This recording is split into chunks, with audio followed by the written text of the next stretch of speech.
मैं तमाम पसमादा और तमाम जो है मिलिटेंट से और तमाम जो बाबा साहब के फॉलोअर्स हैं, अली हुसैन आसिम बिहारी साहब के जो फॉलोअर्स हैं, उनसे गुजारिश करना चाहता हूं कि इन दोनों अजीम शख्सियतों की यौम पैदाइश, जिसकी एक की 14 अप्रैल है, दूसरे की 15 अप्रैल है, एक की जो है 1889 है, दूसरे की 1891 है, इनकी यौम वफ़ात अगर देखा जाए तो 6 दिसंबर 1953, 6 दिसंबर 1956 है। मेरी अब तमाम लोगों से जो आज पसमादा की जय बहुजन की बात कर रहे हैं, जय भीम की बात कर रहे हैं, उनसे दोबारा गुजारिश है कि इन दोनों शख्सियतों की जो है यौम पैदाइश जो 14-15 को है, एक साथ मनाया जाए। इन दोनों शख्सियतों की जो है पूरी ज़िंदगी जो है पूरा संघर्ष बना रहा है। और ख़ास करके बाबा साहब तो खैर बहुत बड़ी हस्ती थे, बहुत पढ़े लिखे लिख थे। उन्होंने तालीम की बात कही, उच्च तालीम की बात कही, फिर उसके बाद संगठन बनाने की बात कही और अपने राइट्स के लिए, अपने हकूक़ के लड़ने के लिए संघर्ष की बात कही। यही बात जो है अली हुसैन आसिम बिहारी, जो मुस्लिम पसमादा के बहुत बड़े लीडर थे, मैं नहीं समझता कि उनके बारे में आम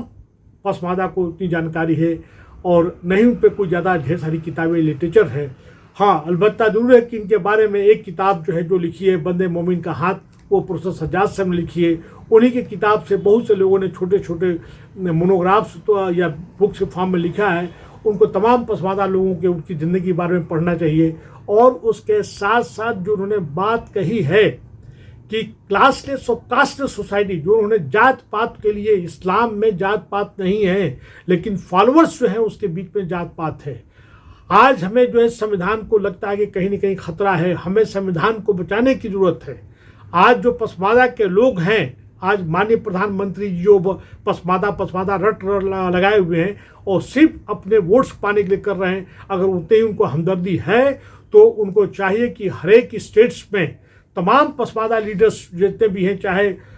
मुख्तार अंसारी हों, चाहे अब्दुल करीम अंसारी हों, बतक मियां अंसारी हों, गुलाम सवर हों, अतिकुर रहमान अरवी हो, इनके नाम से कॉलेजेस, इनके नाम से यूनिवर्सिटीज़ को बनाए जाने चाहिए, इसके लिए मांग करनी चाहिए। 1950 का जो प्रेसिडेंशियल आर्डर है उसको ख़त्म करने की बात होनी चाहिए। जो हमारा जो मुसलमानों का जो तबका है, जो हम आज बात कर रहे हैं कि दलित एक समान जो है हिंदू और मुसलमान है, तो मुसलमानों के बीच में अगर देखा जाए तो वहाँ पे भी जो है हरिजनों के साथ साथ पे ट्राइबल्स भी है, तो उसको उस कैटेगरी में क्यों नहीं लिया जा रहा है, उनमें वंचित किया जा रहा है। एक तरह से देखा जाए तो कानूनी तौर पे कॉन्स्टिट्यूशनल ये डिस्क्रिमिनेशन है और ये बात हम नहीं कह रहे हैं बल्कि रंगनाथ मिश्रा और सचर कमीशन ने बात कही है। तो आज कुल मिला के मैं इस मौके पे 14 अप्रैल और 15 अप्रैल के मौके पे मैं चाहता हूँ कि तमाम दलित, तमाम ओबीसी, तमाम पसमादा जो है उनको एक साथ हाथ मिलाना चाहिए और हाथ मिलाने के साथ साथ संविधान को बचाने की बात करनी चाहिए और क्लासलेस और कास्टलेस सोसाइटी की बात करना चाहिए,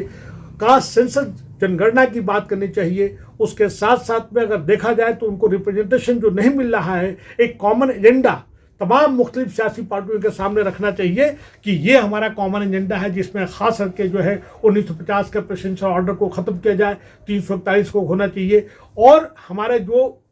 पसमादा जो लीडर्स हैं, चाहे कयूम अंसारी हों, चाहे बतक मियां अंसारी हों, चाहे ये शेख विखारी हों,